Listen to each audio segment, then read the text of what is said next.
Hey everybody, this is Katrina, the owner of COSMarketing Agency, and today we're going to talk about important brand moves you want to make to help you rank top spot number one on Google search or other search engines in the second half of 2025.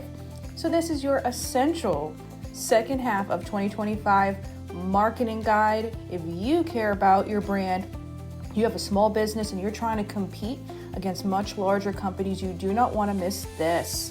All right, so I know that FOMO is probably hitting a lot of you guys when it comes to starting a marketing campaign. I talk to people all the time that are saying, hey, we're just going to wait until the second half of the year. We're busy, or we're saving up and we have the money right now, whatever the case may be. So the second half of the year is going to be big for a lot of you guys. Either you guys are just going to be starting out a new marketing campaign, or you're going to be making some, changes and adjustments along the way.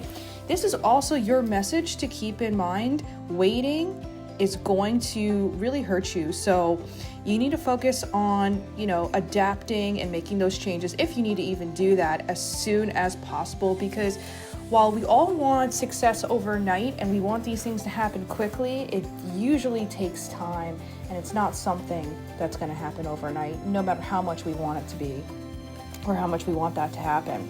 Also, please remember to like, share, and subscribe to our channel. It helps us out greatly if you could do that. Hit that notification bell. Let your friends and loved ones know about us. And if you have a small business owner, friend, or colleague, send it over to them, because we give literally hundreds and hundreds of hours of free information, tons and tons of videos, millions of views that are extremely relevant, especially to the small business community, service industries in particular, for sure. All right, so here's some key points in the second half of 2025 that you want to be thinking about in general with your marketing. This is going to cover all bases. If it's something specific to certain types of industries or certain businesses, I'll try to remember to make that distinction for you guys. So number one, starting to make updates to your social media profiles. I know a lot of people just kind of set it and forget it. They're so busy adding new content, coming up with ideas for that, scheduling posts, things like that. They don't think about the profile settings, but there are a lot of new features that just got started in early 2025 that you guys are not really utilizing, especially when it comes to meta platforms, which covers Facebook, Instagram, Threads, and WhatsApp. So I want you guys to go through your social media profiles, and I want you to go into the settings and make sure every little thing's updated. Anything that says additional settings or things you would not normally go to, don't skip it. Go through every single section and make sure it's filled out, especially if there's tags involved, descriptions, stuff like this. You guys usually will fill out some things, but it's that deeper dive that you don't often do. This is the time of the year to do that. For sure, there have been a lot of changes, and there's also new social media sites out there that are starting to get more popular. Blue Sky is one of them that comes to mind. Threads is another one. It's owned by Meta, so if you're looking to expand to social media sites, you're not sure where, that could be a good one. At this point, it's really blowing up. It's becoming a very popular site, very similar to Twitter in how it's used, but it's got that Meta fan base. So you can kind of expect that wide audience that you're used to from other Meta apps as well. And it's a little bit easier to manage because the copy is very streamlined. Text posts actually work and get views there, GIFs, stuff like that.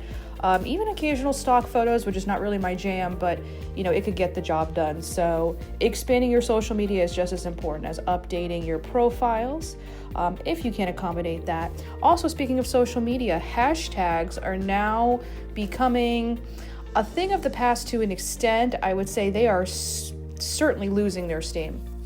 So it used to be that hashtags were a way for the algorithms to figure out what the heck it was looking at. Now they're sophisticated enough to kind of understand with the wording of the post. We've been saying for years this day was coming. It's here now. So what you need to do in your post is add, maybe up to 5 hashtags at most. You probably don't even need that many, but I would say 3 to 5 at most is all you need. And for the hashtags, it just needs to be the core of the subject matter of the post. Let's say you are posting a cooking video on how to make mac and cheese. I'm just making stuff up out of the clear blue sky. And you post this video on how to make mac and cheese, but somewhere in the video, you give a shout out to someone else that you like, or you say, hey, next week, I'm going to be making grilled cheese and showing you how to do it. Don't put that in the hashtag. Don't put hashtag shout out whoever, hashtag grilled cheese. Just do hashtag mac and cheese or hashtag mac and cheese recipe.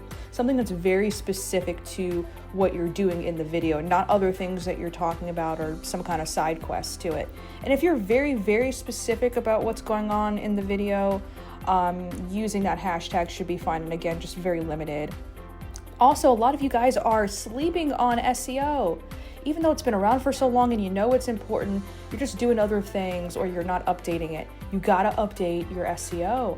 And this is also a good time to do that. So make sure that you are active on lots of different business listings and that information is accurate to what is on your website.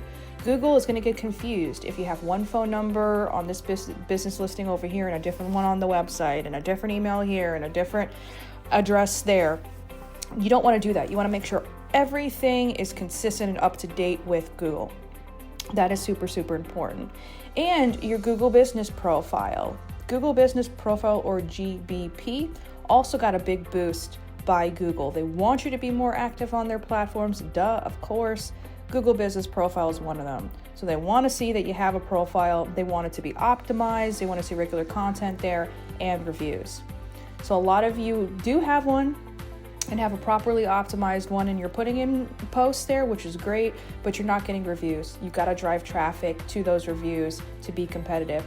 And it is one of the most cost-effective ways to get more business, because all you have to do is spend your time going to past clients and asking them for a review. Yes, time is money, but it's not like running ads or pay-per-click or anything like that. But yet, a lot of you guys are just being very mousy about asking people for reviews. Listen, it's important to your business, and most people are happy to do it.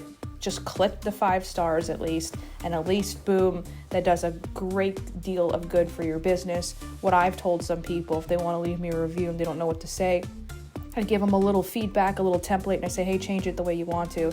But at least it gets the ball rolling and it helps them and it saves them some time. So that's my suggestion for you guys. There is certainly a lot more topics to cover, but I got 2 other videos coming out this month about similar but slightly different topics related to this. So we're going to dive more into those topics then, especially when it comes to social media. I wanted to focus a little bit more on Google search for this one. But at any rate, let us know if you have any questions. Comment below. Remember to like, share, and subscribe. Hit that notification bell. And yeah, we'll see you in the next one. Thank you so much. Bye-bye.